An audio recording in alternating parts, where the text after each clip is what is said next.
नमस्कार, India news Rajasthan देख रहे हैं आप। मैं गरिमा श्रीवास्तव आपके साथ। राजस्थान में सचिन पायलट ने वसुंधरा सरकार में हुए भ्रष्टाचार पर कार्रवाई की मांग करते हुए सरकार को अल्टीमेटम दिया था।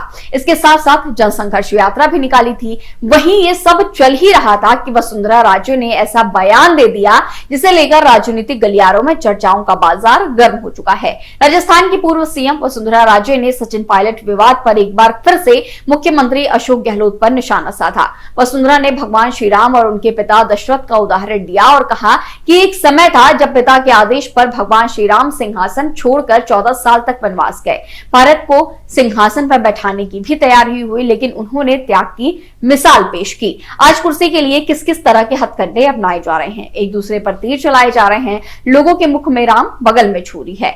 वसुंधरा ने आगे कहा कि भारत ने बड़े भाई राम की चरण पादुकाओं को सिंहासन पर रखकर ही पूरा शासन चलाया, लेकिन खुद सिंहासन से दूर रहे। एक उस समय का दोनों भाइयों का त्याग देखिए और राजस्थान में दो लोगों में सिंहासन के लिए जो संघर्ष हो रहा है उस पर भी नजर डालिए।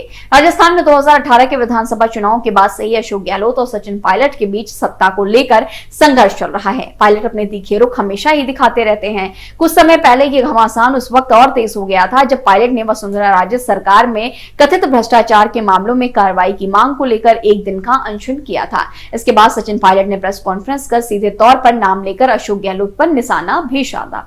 इतना ही नहीं, उन्होंने भ्रष्टाचार के कई मामलों की कार्रवाई की मांग को लेकर 5 दिन की जनसंघर्ष यात्रा भी निकाली। इसे उनके शक्ति प्रदर्शन के तौर पर भी देखा जा रहा था। पदयात्रा के दौरान सचिन पायलट ने 3 मांगों को रखा था और 15 दिन यानी कि 31 मई तक का अल्टीमेटम दिया था। पायलट बुधवार को अपने विधानसभा क्षेत्र टोंक के दौरे पर थे। यहां सचिन पायलट ने संकेत दिया था कि उन्होंने अपनी मांगों पर गहलोत सरकार को जो अल्टीमेटम दिया था वो खत्म हो चुका है। एक दिन पहले सचिन पायलट ने अपने पिता राजेश पायलट की पुण्यतिथि पर फिर गहलोत पर निशाना साधा। सचिन पायलट ने कहा कि अगर हम गरीबों की मदद करें तो केंद्र के नेता कहते हैं कि खजाने का दिवाला निकल जाएगा और यहाँ लोग कहते हैं कि नौजवानों की मदद की तो मानसिक दिवालियापन हो जाएगा।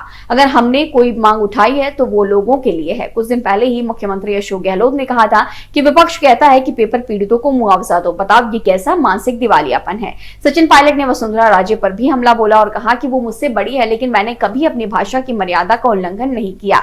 मैं तो 365 दिन उनका विरोध करता हूं। खान आवंटित हुई और निरस्त हुई, लेकिन खान आवंटित हुई और न ही किसी ने की। खैर, राजनीति में ये सब तो चलता ही रहता है। फिलहाल आगे और क्या कुछ होगा ये देखने वाली बात होगी। राजस्थान की राजनीति से जुड़ी और भी तमाम जानकारियों में बने रहने के लिए देखते रहिए इंडिया न्यूज राजस्थान। धन्यवाद।